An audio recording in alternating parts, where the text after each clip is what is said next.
Mi prima quitó mi fotografía de la repisa de la chimenea en mi propia casa de montaña en San Miguel de Allende y la reemplazó por una suya. Cuando crucé la puerta y le exigí saber qué hacía allí, me miró con total incredulidad y gritó: ¿Qué haces tú aquí? No tienes vida fuera de esta casa. Voy a llamar a las autoridades, punto. No discutí. No alcé la voz. Solo dije: adelante. Llámalos, punto. Esa única llamada obligó a Renata a revelar la verdad que se había esforzado desesperadamente por ocultar. ¿Por qué vivía en mi casa con su marido y toda la familia de él, como si la propiedad se les hubiera cedido? Me llamo Mariana Solís y tengo 38 años. Construí una empresa de software con mis propias manos, desde cero.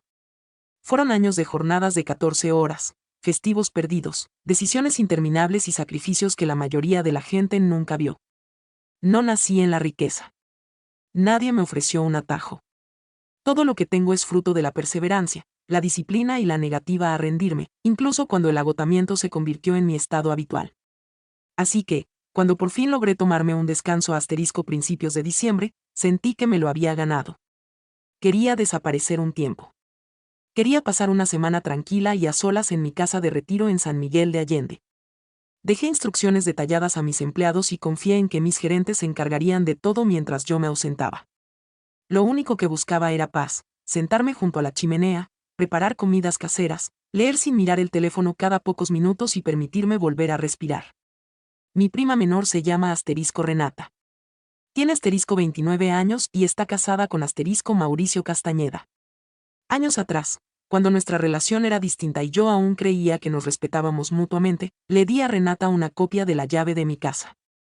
Le dije que podía visitarme de vez en cuando, pero con una condición. Tenía que avisarme antes. Esa era la única regla. Si planeas quedarte allí, avísame.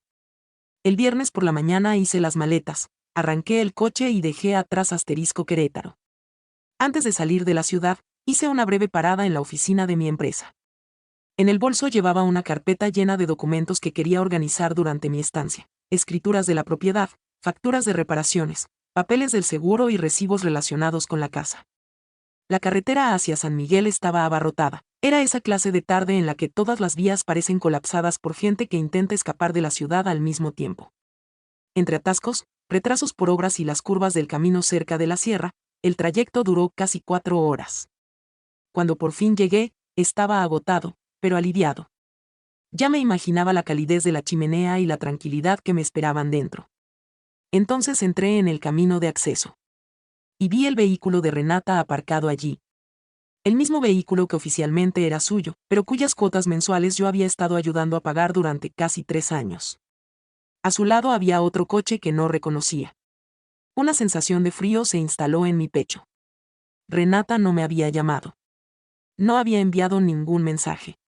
No había preguntado. Ni siquiera un simple aviso. Bajé del coche y caminé hacia la entrada. Antes siquiera de tocar la cerradura, oí ruidos que venían del interior. Voces. Risas. Música. Gente hablando unos sobre otros. La casa no estaba en silencio. Estaba llena de vida. Abrí la puerta y entré. La escena que tenía ante mí parecía irreal. El salón estaba abarrotado. 9 personas ocupaban el espacio, relajadas como si tuvieran todo el derecho a estar allí. No eran invitados de visita en mi casa. Parecían residentes. Mauricio estaba tumbado en el sofá con una copa en la mano. Sus padres estaban de pie junto a la chimenea. Su hermano menor estaba sentado cerca con su novia, junto a otros familiares a los que apenas conocía de reuniones de hace años. El comedor parecía destrozado. Había platos con restos de comida seca, trozos de carne asada abandonados en las fuentes, servilletas arrugadas, botellas vacías esparcidas por la mesa, vasos a medio terminar por todas partes y trozos de pastel de chocolate en platos sucios. Las sillas habían desaparecido bajo montones de chaquetas y bolsos. Todos habían dejado sus pertenencias donde quisieron, como si la casa entera fuera suya. Pero nada me preparó para lo que vi sobre la chimenea. El lugar donde siempre había estado un retrato enmarcado de mis padres y yo. Alguien lo había quitado. Y en su lugar había un gran retrato de Renata. Ella sonreía en la fotografía, vestida elegantemente con un conjunto azul claro y luciendo totalmente a sus anchas. Como si fuera la dueña de la casa. Como si mis recuerdos, mi esfuerzo y mi lugar en aquel hogar ya no importaran. Todos se volvieron hacia mí. Pero no parecían avergonzados. No parecían culpables. Parecían confundidos. Casi ofendidos. Como si yo fuera el extraño que hubiera entrado en su casa. La madre de Mauricio fue la primera en levantarse de la silla. Me observó con expresión inquieta, a medio camino entre la incomodidad y la irritación. Mariana, dijo con cautela, sinceramente no pensábamos que volverías. Renata nos dijo que estabas en el extranjero por motivos de trabajo. Me quedé mirándola, atónita y en silencio. Ella continuó, sin darse cuenta en absoluto de lo absurdas que sonaban sus palabras. Nos explicó que la casa estaría vacía durante bastante tiempo. De hecho, nos sorprendió verte entrar sin previo aviso. Por una fracción de segundo, casi sonrió. No porque hubiera algo gracioso, sino porque el descaro de la situación era increíble. Aquella mujer estaba en mi casa, comiendo alimentos de mi cocina y rodeada de mis pertenencias. Sin embargo, actuaba como si yo hubiera interrumpido su velada. Antes de que pudiera responder, Renata salió de la cocina con una botella de vino tinto en una mano y una bandeja de aperitivos en la otra. En cuanto me vio, todo rastro de calidez desapareció de su rostro. Su sonrisa se esfumó. Su expresión se endureció hasta mostrar una hostilidad abierta. ¿Qué haces aquí?, exigió saber. La miré directamente a los ojos. ¿Qué hago aquí? Renata, esta es mi casa. Ella soltó una carcajada seca y desdeñosa. ¿Tu casa?, dijo con sorna. Por favor. Alguien como tú no tiene nada más en la vida que el trabajo. Este lugar ahora es mío. Luego señaló hacia la puerta de entrada. Vete antes de que llame a la policía. Sentía como la ira recorría todo mi cuerpo. Me temblaban las manos.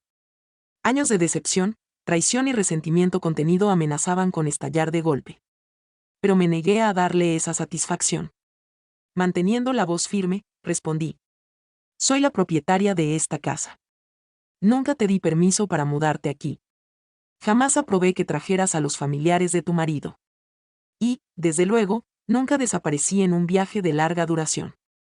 El padre de Mauricio se puso en pie lentamente, con el rostro lleno de confusión. Espera, dijo. Renata nos dijo que habías aceptado una asignación larga en el extranjero. Comentó que estarías fuera medio año y que ambos habían acordado que ella se quedara aquí hasta tu regreso. De repente, todo cobró sentido. Esa era la mentira. Se había inventado toda una historia. Convenció a todos de que yo me había ido del país y de que le había cedido la casa voluntariamente. Se había ganado la imagen de propietaria generosa ante la familia de su marido, utilizando mi propiedad para lograrlo. Clavé la mirada en ella. Les mentiste a todos. Mauricio se removió inquieto en su asiento, evitando mirarme a los ojos. Ella me dijo que ya había hablado contigo, dijo en voz baja. Asentí una vez. Y creerle te hacía la vida más fácil. Renata golpeó la mesa con la botella de vino. El impacto fue tan fuerte que las copas tintinearon. Sin decir nada más, agarró el teléfono y empezó a marcar. Se acabó, espetó. Voy a llamar a emergencias. Has entrado a la fuerza en nuestra casa y ahora estás perturbando nuestra reunión familiar. Me crucé de brazos. Adelante. Mientras ella hablaba por teléfono de forma dramática, me adentré más en la casa. Cada habitación me revolvía el estómago. Los dormitorios parecían ocupados. Había ropa esparcida por el suelo. Las maletas estaban abiertas de par en par. Las mantas aparecían revueltas sobre camas sin hacer. Envoltorios vacíos de aperitivos y botellas de bebida cubrían las mesitas de noche. El baño estaba aún peor. Había toallas húmedas tiradas sobre los azulejos. Cosméticos cubrían la encimera. Varios cepillos de dientes descansaban junto al lavabo, ninguno era mío. Un bote de champú se había volcado y su contenido se derramaba por el suelo de la ducha. Aquello no era el resultado de una sola tarde. Aquella gente había estado viviendo allí. Durante días. Quizás incluso semanas. Regresé a la sala de estar. Renata seguía hablando por teléfono, exagerando cada frase como si describiera a un criminal peligroso. No dije nada. Simplemente esperé cerca de la entrada. Como la casa estaba a poca distancia en coche del centro, no tardó en llegar una patrulla. Unos 25 minutos después, 2 agentes uniformados entraron por la puerta principal. Mauricio los saludó y los invitó a pasar. Renata corrió hacia ellos de inmediato, fingiendo ser una víctima aterrorizada. «Agentes», exclamó, señalándome directamente, «esta mujer entró a la fuerza en nuestra casa. Nos está amenazando e intenta echar a mi familia». Yo permanecí totalmente tranquila. Cuando uno de los agentes se volvió hacia mí, le sostuve la mirada y hablé con claridad. «Me llamo Mariana Solís. Esta propiedad es mía», dije con tono sereno. «Esa mujer es mi prima, Renata. Todas las personas que están en esta casa se encuentran aquí sin mi conocimiento ni mi permiso». Regresé a la entrada, donde había dejado mi bolso de cuero. Lo abrí y saqué mi identificación oficial, copias de los registros del impuesto sobre la propiedad, facturas recientes de servicios públicos y una fotocopia de la escritura. Sin dudarlo, entregué los documentos a uno de los agentes. Desde el otro lado de la sala, Renata alzó la voz de inmediato. «Se lo ha inventado todo». No le crean. Ella tergiversa cualquier situación para hacerse pasar por inocente. El agente ignoró el exabrupto. Examinó cuidadosamente cada documento antes de pasar algunos a su compañero, pidiéndole que verificara la información. El ambiente en la sala cambió al instante. Nadie hablaba. El silencio era casi insoportable. La madre de Mauricio ya no parecía segura de sí misma. La certeza que había reflejado su rostro hacía apenas unos minutos se había desvanecido. Mauricio se frotaba la nuca, evitando cruzar la mirada conmigo. Pasaron varios minutos de tensión antes de que el agente finalmente levantara la vista. «Señora Renata», dijo con calma, «la documentación identifica a la señora Mariana Solís como la propietaria legal de esta residencia. Si usted cree tener permiso para ocupar la propiedad, necesitaremos documentación que lo acredite». Renata no dijo nada. Ni una sola palabra. El agente continuó. «Si no puede presentar una autorización y la propietaria le ha pedido que se marche, está obligada a desalojar el inmueble. Si existe algún desacuerdo respecto a la propiedad, ese asunto debe tramitarse por la vía legal correspondiente. Pero, en este momento, no puede permanecer aquí en contra de la voluntad de la propietaria». La madre de Mauricio se volvió lentamente hacia su hijo. Su rostro ardía de humillación. «Mauricio, ¿qué es esto?», preguntó en voz baja. «Nos aseguraste que Mariana estaba de acuerdo con todo esto. ¿En qué has metido a esta familia?». Mauricio abrió la boca. No salió nada. No tenía ninguna explicación. Entonces, el agente se dirigió a mí. «Señora Solís, ¿desea presentar una denuncia formal? También podemos explicarle las opciones legales disponibles si quiere emprender acciones judiciales». Negué con la cabeza. «No». Luego miré a mi alrededor. «Solo quiero que todos ellos se vayan de mi casa». Renata rompió a llorar. «Somos familia», gritó. «No puede echarnos como a desconocidos. Tengo todo el derecho a estar aquí». El oficial respondió sin vacilar. Tener un vínculo familiar con alguien no le otorga acceso legal a su propiedad. Debe recoger sus pertenencias e irse. Metí la mano en el bolsillo y desbloqueé el teléfono. Abrí la aplicación del banco y me quedé mirando la pantalla un momento. Fue justo en ese instante cuando algo cambió en mi interior. Me di cuenta de que había terminado de rescatar a personas que creían tener derecho a todo aquello por lo que yo había trabajado. «Renata», dije con la voz lo suficientemente alta para que todos en la habitación pudieran oírme, «tú y Mauricio han estado viviendo en ese departamento de Juriquilla». Hice una pausa. 3 habitaciones. Estacionamiento subterráneo para 2 autos. Todos volvieron la vista hacia mí. El alquiler y las cuotas de mantenimiento suman 42,000 pesos al mes. Otra pausa. He pagado hasta el último peso durante los últimos 4 años, mientras ustedes dos vivían allí sin aportar ni un centavo. El llanto de Renata cesó de inmediato. Me miró con incredulidad. «¿Mientes?». «No», respondí. «Pero este arreglo se acabó. Si quieren conservar ese departamento, tendrán que empezar a pagarlo ustedes mismos». Sin decir una palabra más, cancelé el pago mensual automático. Ahí mismo. Delante de todos. La confirmación apareció en mi pantalla. Luego me volví hacia Mauricio. ¿Y tú?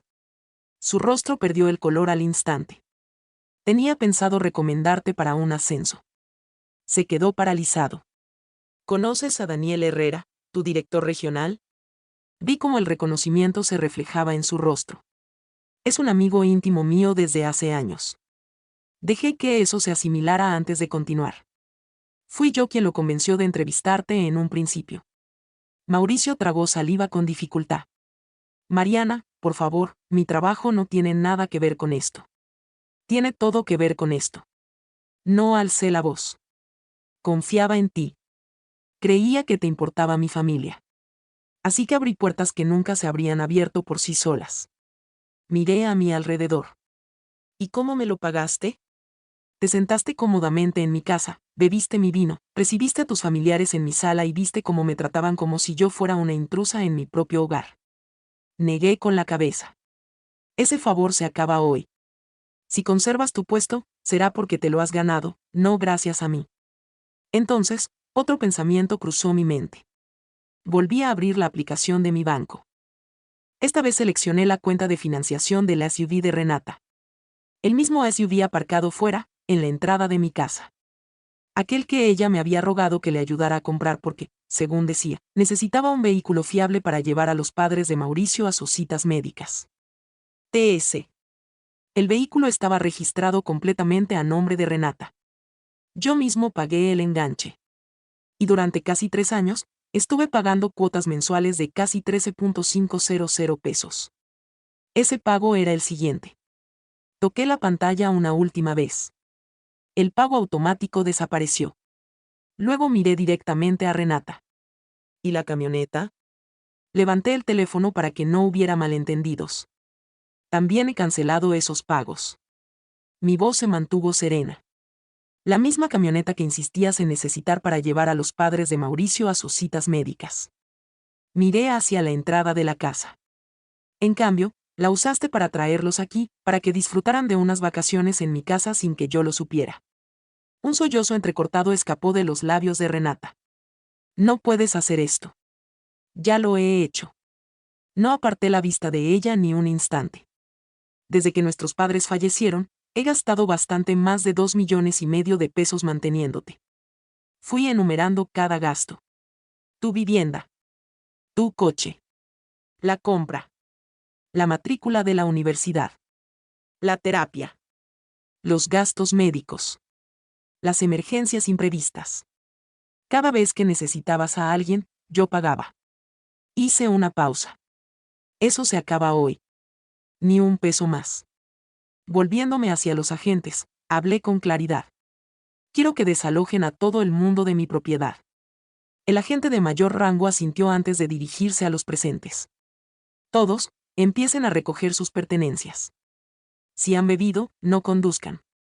Busquen transporte o dejen que alguien sobrio tome el volante. Algunas personas intercambiaron miradas nerviosas. El padre de Mauricio levantó la mano. Yo no he bebido nada, dijo. Conduciré uno de los vehículos. La novia del hermano menor intervino a continuación. Yo también me he mantenido sobria. Puedo conducir el otro. Renata intentó pasar junto a la gente. Tenía el rostro bañado en lágrimas. Mariana, por favor, no hagas esto. Somos familia. El agente se interpuso entre nosotras antes de que ella pudiera acercarse más. Señora, advirtió con firmeza, si se niega a cooperar o sigue causando disturbios, no tendremos más remedio que tomar medidas adicionales. Eso fue suficiente. La casa estalló en un movimiento frenético. La gente se apresuraba por las habitaciones recogiendo chaquetas, bolsos, cargadores, restos de comida, equipaje y juguetes de los niños. Nadie se atrevía a mirarme a los ojos. La madre de Mauricio se quejaba en voz baja de no haberse sentido nunca tan avergonzada en su vida. Su padre reprendía a Mauricio en voz baja por haber arrastrado a toda la familia a una situación tan humillante. El propio Mauricio se movía por la casa como un hombre que deseara desaparecer. En menos de una hora. Se habían ido. Los 2 vehículos salieron marcha atrás de mi entrada y desaparecieron en la oscuridad, más allá del portón. Los agentes se quedaron unos minutos más para asegurarse de que nadie intentara volver. Solo cuando estuvieron satisfechos, me desearon buenas noches y se marcharon. Me quedé sola en el umbral, observando las luces traseras que se alejaban hasta desaparecer por completo. Luego cerré la puerta principal. Eché la llave. Y, por fin, miré a mi alrededor. El silencio era abrumador. También lo eran los destrozos. Había platos sucios cubriendo casi todas las superficies. Había comida esparcida por los suelos de madera. Botellas vacías se amontonaban en las encimeras de la cocina. El sofá tenía manchas recientes de bebidas derramadas. Un olor húmedo y desagradable provenía del baño, donde habían dejado tiradas toallas mojadas. La chimenea rebosaba de ceniza.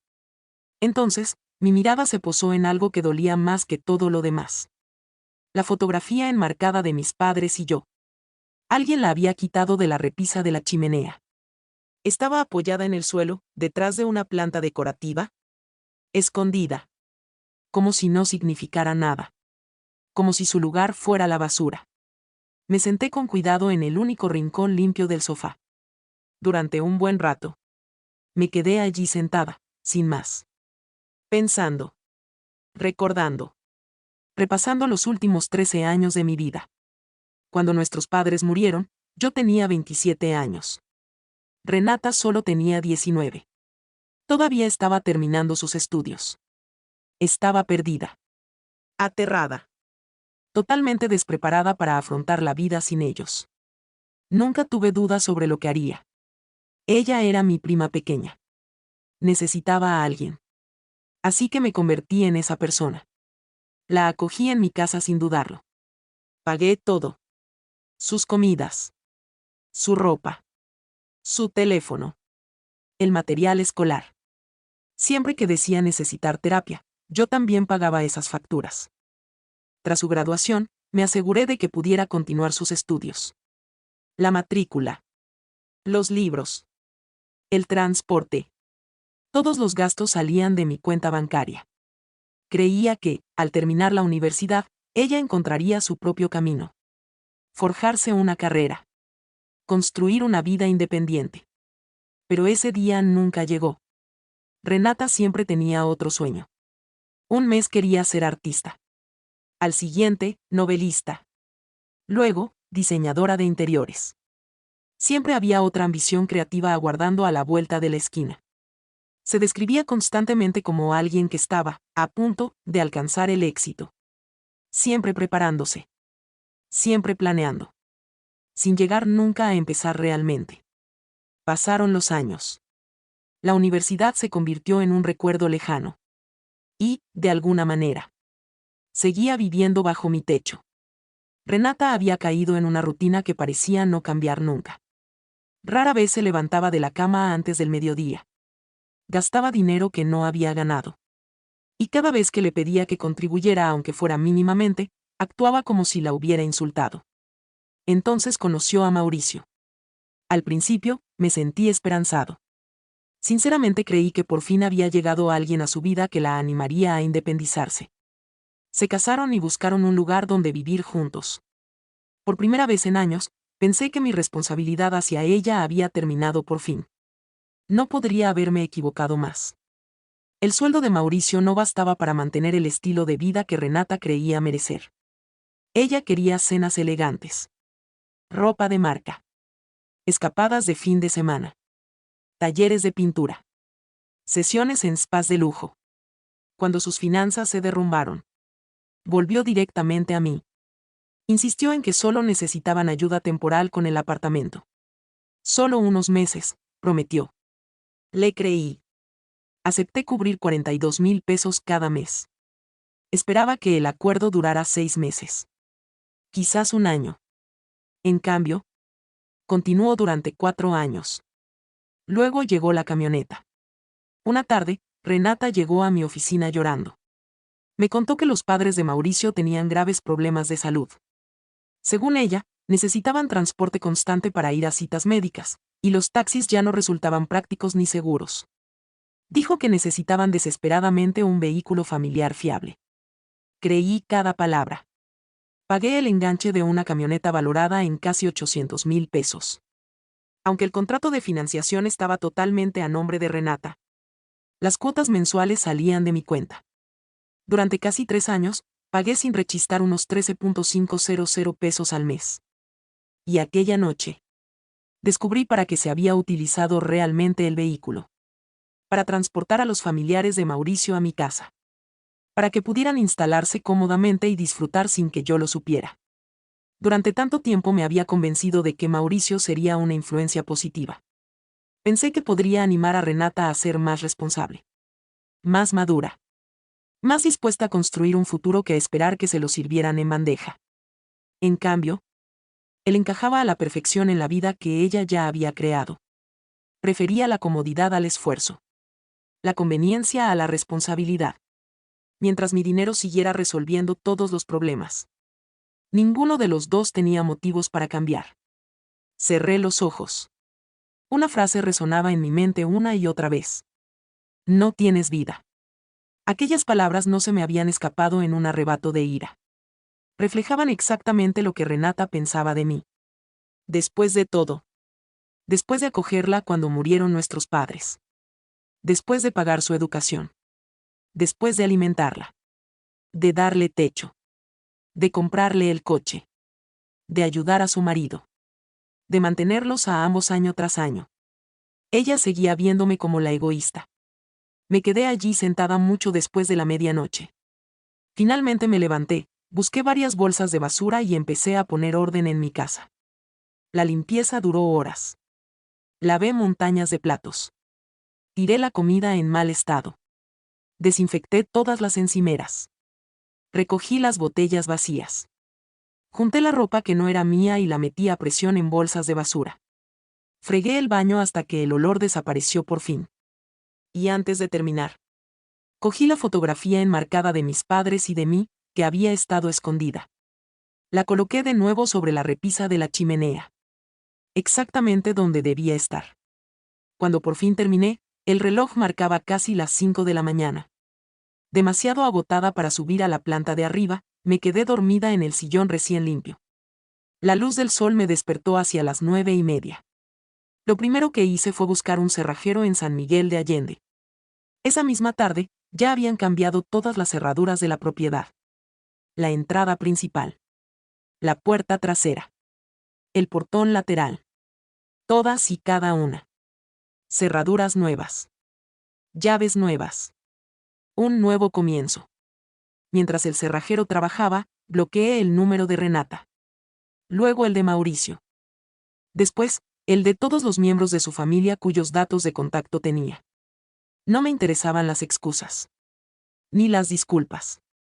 Ni más mentiras. No en aquel momento. Después de que el cerrajero se marchara, apagué el teléfono por completo. Durante el resto de la semana, desaparecí. Sin llamadas telefónicas. Sin mensajes. Sin redes sociales. Solo mañanas tranquilas, largas caminatas bajo los árboles, tardes junto a la chimenea, libros que llevaba años queriendo leer y un sueño ininterrumpido. Por primera vez en mucho tiempo. Sentí paz. Cuando por fin regresé a Asterisco Querétaro, volví a encender el teléfono. La pantalla se iluminó al instante. Docenas de llamadas perdidas. Innumerables mensajes de voz. Y supe que el silencio había terminado. La mayoría de las llamadas perdidas eran de Renata. Varias eran de Mauricio. El resto provenía de mis padres. No escuché ni un solo mensaje de voz. Uno a uno. Los borré todos. El lunes siguiente, regresé a la oficina. Retomar aquella rutina familiar resultó inesperadamente reconfortante. Mi escritorio. Mi calendario. Mi equipo. El ritmo constante de la vida que había construido para mí misma. Cerca de la hora del almuerzo, sonó mi teléfono. Quien llamaba era el dueño del apartamento que Renata y Mauricio habían estado alquilando. Aunque el contrato de alquiler no estaba a mi nombre, llevaba años pagando la renta y actuando como aval financiero. Mariana, buenos días, dijo amablemente. Siento interrumpir tu día, pero quería preguntarte por el apartamento de tu prima. Me di cuenta de que la transferencia de este mes no llegó. Sí, respondí con calma. Lo vi. Solo quería confirmar si fue un descuido, continuó, o si has decidido que ya no harás esos pagos. No fue un error. Hubo un breve silencio. Los pagos han terminado. Siguió otra pausa. El mes en curso ya estaba cubierto, pero la renovación del contrato se acercaba rápidamente. En ese caso, dijo con cautela, sin tu aval financiero, no puedo renovarles el contrato bajo las condiciones actuales. Ya les he informado que tendrán que cumplir los requisitos por su cuenta o desalojar el apartamento cuando venza el contrato. Esa es tu decisión, respondí. No voy a seguir brindando apoyo financiero. Son adultos. Tendrán que arreglárselas solos. Él dudó. ¿Estás totalmente segura? Esto podría complicarles las cosas. Nunca he estado más segura. Terminamos la llamada. Volví a la propuesta que tenía sobre el escritorio como si nada hubiera pasado. Y, sorprendentemente, no sentí culpa. Ni siquiera por un instante. Renata tenía 29 años. Había recibido años de oportunidades, apoyo económico y segundas oportunidades. Mucho más de lo que la mayoría de la gente recibe jamás. No le había faltado ayuda. Simplemente había decidido depender de ella. Pasó casi un mes. Una tarde, mientras revisaba unos contratos, mi teléfono vibró con una notificación de redes sociales. Renata había publicado algo nuevo. Como seguíamos conectadas en línea, la plataforma me envió la actualización directamente. La curiosidad pudo más que yo. Abrí la publicación. La primera fotografía mostraba a Renata y a Mauricio de pie frente a su edificio de apartamentos. A su alrededor había cajas de cartón, maletas, bolsas de compras llenas de ropa, utensilios de cocina, una lámpara de pie y una mesita de centro. La segunda imagen mostraba a Renata sentada en la acera, con el rostro oculto entre las manos. La composición era casi demasiado perfecta. La iluminación. El ángulo. La disposición. No parecía un momento espontáneo, sino más bien una sesión de fotos cuidadosamente preparada. El texto que acompañaba la imagen decía: por culpa de mi prima, cruel y despiadada, mi marido y yo hemos perdido nuestro hogar. Nos retiró todo el apoyo sin previo aviso y nos abandonó cuando más la necesitábamos. Ya no tenemos a dónde ir porque ella decidió castigarnos. Hay gente que no entiende lo que significa realmente la familia. Revisé los comentarios. Docenas de emojis de llanto. Corazones rotos. Mensajes llenos de solidaridad. Algunos amigos les ofrecían alojamiento por unas noches. Otros me atacaban sin haber escuchado nunca mi versión de la historia. A medida que la publicación se difundía, más desconocidos repetían la versión de Renata como si fuera una verdad indiscutible. No me sorprendió. En absoluto. Era exactamente lo que ella siempre había hecho. Cada vez que la realidad dejaba al descubierto sus decisiones, ella reescribía la historia. Se presentaba a sí misma como la víctima. Y borraba discretamente cualquier detalle que no encajara con el papel que quería que el mundo creyera. Su publicación omitió todo lo que realmente importaba. Nunca mencionó que yo había pagado los gastos de su apartamento durante 4 años. Nunca admitió que había entrado en mi casa sin permiso. Pasó por alto las mentiras que había contado a la familia de Mauricio. Convenientemente olvidó que se había plantado en mi sala, me había llamado a alguien sin vida e intentado que la policía me sacara de una casa que legalmente me pertenecía. Tampoco mencionó que el propietario no los había echado de la noche a la mañana. Se les había avisado con mucha antelación. Se les dio la oportunidad de tramitar el contrato de alquiler a su nombre o buscar otras alternativas. En cambio, ignoraron todas las advertencias hasta que no quedaron más opciones. Cerré la aplicación. Luego volví al trabajo. Si ella quería montar un espectáculo para desconocidos en Internet, era libre de hacerlo. Nada de eso cambiaba la realidad. Casi 3 meses después de todo lo ocurrido en mi casa de San Miguel de Allende, llegó una carta de la financiera que gestionaba el préstamo de la camioneta. Tras cancelar los cargos automáticos, nadie volvió a realizar ningún pago. La empresa envió múltiples notificaciones a la dirección registrada. Llamaron repetidamente. Nadie contestaba. Al acumularse varios pagos atrasados y fracasar todos los intentos de contactar con el titular, procedieron a la recuperación del vehículo. Me senté a la mesa de la cocina y leí detenidamente cada página. El proceso ya había concluido. La camioneta ya no estaba. Curiosamente, no sentí satisfacción. pero tampoco sentí remordimiento. Aquel vehículo nunca había tenido realmente como fin ayudar a los padres de Mauricio.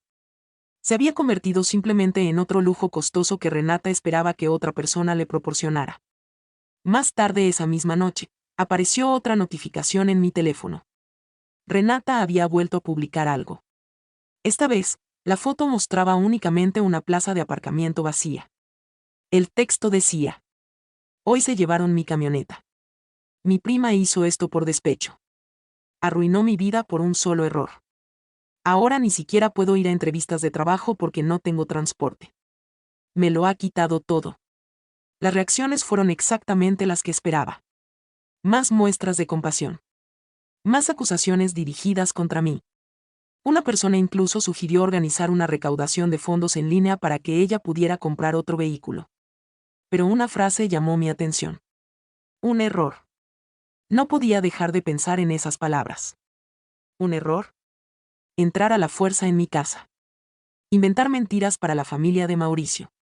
Quitar la fotografía de mis padres de la repisa. Reemplazarla por la suya. Organizar una reunión en mi casa sin permiso. Llamarme egoísta. Amenazar con hacerme arrestar. Para ella. Todo eso era simplemente un error. Nunca respondí. No me defendí. No discutí con desconocidos que solo conocían su versión cuidadosamente editada de los hechos. Simplemente cerré la aplicación y continué con mi día. Al día siguiente, apareció otra publicación. Esta vez, Renata estaba sentada en una sala que reconocí de inmediato. Era la casa de los padres de Mauricio. Se veía agotada. Llevaba el cabello recogido sin esmero. Una manta le cubría las piernas mientras miraba fijamente a la cámara. El texto decía: actualización, Mauricio y yo nos estamos quedando con sus padres ahora. Dormimos en la sala todas las noches. Mi suegra espera que cocine y limpie desde la mañana hasta la noche. Esta es mi realidad porque mi prima eligió la venganza en lugar de la familia. Los comentarios llegaron en masa una vez más. Mensajes llenos de lástima. Más gente condenándome. Más desconocidos compartiendo su historia sin cuestionar si algo de eso era cierto. Esta vez desactivé las notificaciones de su cuenta. Aún así, no la bloqueé. Una parte de mí quería ver hasta qué punto llegaría a elaborar su versión de la realidad. Simplemente me negué a dejar que eso siguiera interrumpiendo mis días. Mientras tanto, la vida seguía su curso. Me concentré en mi empresa. Me reuní con clientes. Firmé nuevos contratos. Expandí el negocio. Y siempre que necesitaba respirar, regresaba a mi casa en San Miguel de Allende para pasar fines de semana tranquilos. Cada visita me recordaba algo que casi había olvidado. La paz tiene una forma de regresar. Una vez que finalmente dejas de hacer espacio para personas decididas a destruirla. Los fines de semana se convirtieron exactamente en lo que siempre había querido que fueran. Sin visitas inesperadas. Sin llamadas telefónicas sorpresa. Sin nadie que tratara mi casa como si fuera suya. Solo silencio. Y, por primera vez en más de 13 años, no cargaba con el peso de las interminables crisis de Renata. No había historias frenéticas. Ni desastres de última hora. Ni conversaciones que, de alguna manera, terminaban con mi cuenta bancaria resolviendo otro problema más. Una semana después de que embargaran la camioneta, sonó mi teléfono. El identificador de llamadas mostraba un número desconocido. Casi lo ignoro. Pero contesté. Hola. Hubo una pausa. Mariana. Reconocí la voz de inmediato. Era Renata. Sonaba agotada. Su voz temblaba con una emoción apenas contenida. ¿Qué quieres? Pregunté. ¿Cómo pudiste hacerme esto? Exigió saber. No estaba gritando. No le hacía falta. Cada palabra destilaba resentimiento. ¿Cómo pudiste ser tan despiadada? Perdimos el apartamento. Se llevaron la camioneta. Ahora estamos atrapados viviendo con los padres de Mauricio, y es insoportable. Escuché en silencio. Cuando terminó, respondí con una sola frase. Eso ya no es responsabilidad mía. Sonaba atónita. ¿Cómo que no? Tú provocaste todo esto. Nos cortaste el apoyo de la noche a la mañana. Nunca tuvimos oportunidad de prepararnos. No pude evitar reírme. No porque fuera gracioso, sino porque la ironía era imposible de ignorar. De la noche a la mañana. Renata. Pagué tu alquiler durante 4 años. 4 años fueron tiempo más que suficiente para construir tu propia vida. Ella cambió de argumento de inmediato. Pero Mauricio no gana lo suficiente. No podemos sobrevivir con su sueldo. Es un inútil. Nunca lo ascenderán. De repente, la voz de un hombre resonó a través del teléfono. ¿Cómo me acabas de llamar? Renata bajó la voz. Nada. Estoy hablando con Mariana. No. Te escuché. Me llamaste inútil. Mauricio, no empieces. ¿Que no empiece? Su voz se alzó. Durante años me dijiste que todo iba bien. Seguías diciendo que solo necesitábamos ayuda temporal. ¿Y ahora le dices a tu prima que yo soy el problema? La discusión subió de tono al instante. Renata respondió a gritos. Mauricio alzó aún más la voz. Algo golpeó el suelo con fuerza. Una silla. Una mesa. No supe distinguir qué era. Luego se oyó un estruendo. La llamada se cortó. Dejé el teléfono lentamente sobre la encimera de la cocina. Me serví una copa de vino. Y me quedé sentada en absoluto silencio. No sentía culpa. Ni remordimiento. Ni deseo de volver a formar parte de sus vidas. Solo alivio. A la mañana siguiente, la curiosidad pudo más que yo. Abrí el perfil de Renata en redes sociales. Había publicado otro comunicado extenso. Esta vez afirmaba que todo se estaba desmoronando. Su matrimonio fracasaba. Su vida se venía abajo. Y según ella, todo era culpa mía. Pero algo había cambiado. Los comentarios ya no contaban una sola versión de la historia. Algunas personas seguían apresurándose a consolarla. Otras empezaban a hacer preguntas incómodas. ¿Por qué tu prima pagaba el alquiler en primer lugar? ¿Cuánto tiempo llevaba manteniéndolos a los dos? ¿Alguno de los dos trabajaba? ¿Hay algo más en esta historia de lo que cuentas? La gente aún no conocía todos los detalles. Pero empezaban a notar el patrón. Renata rara vez mantenía un empleo estable. Cada crisis terminaba, de alguna manera, con alguien más rescatándola. Y, con el tiempo, la gente empieza a reconocer un patrón que antes había pasado por alto. Cerré la aplicación. Esta vez la dejé cerrada. Pasaron casi 2 meses. Volví a centrar mi atención en aspectos de la vida que había descuidado durante años. El negocio siguió creciendo. Me ocupé de mi salud. Dediqué tiempo a hacer que mi casa volviera a sentirse como un hogar. Retomé el contacto con amigos que disfrutaban de mi compañía sin esperar ayuda económica antes de que terminara la velada. Volví a ir al cine. Me apunté a un estudio de pilates. Cosas sencillas. Cosas cotidianas. El tipo de vida que había pospuesto durante años porque cada semana parecía traer una nueva emergencia relacionada con Renata. Entonces, una tarde, todo cambió de nuevo. Estaba sentada en una cafetería del centro histórico, terminando una reunión, cuando alguien me llamó por mi nombre. Mariana. Levanté la vista. Era Gabriela. Nos conocía a Renata y a mí desde que éramos niñas. Nunca habíamos sido especialmente cercanas, pero habíamos crecido en el mismo entorno social. Se acercó lentamente. Su expresión me indicó que no se trataba de una conversación casual. Mariana, dijo con cautela. ¿Has sabido algo de Renata últimamente? Negué con la cabeza. No. Observé atentamente su rostro. ¿Qué ha pasado? Gabriela bajó la mirada por un instante. Como si estuviera decidiendo cómo contarme lo que venía a continuación.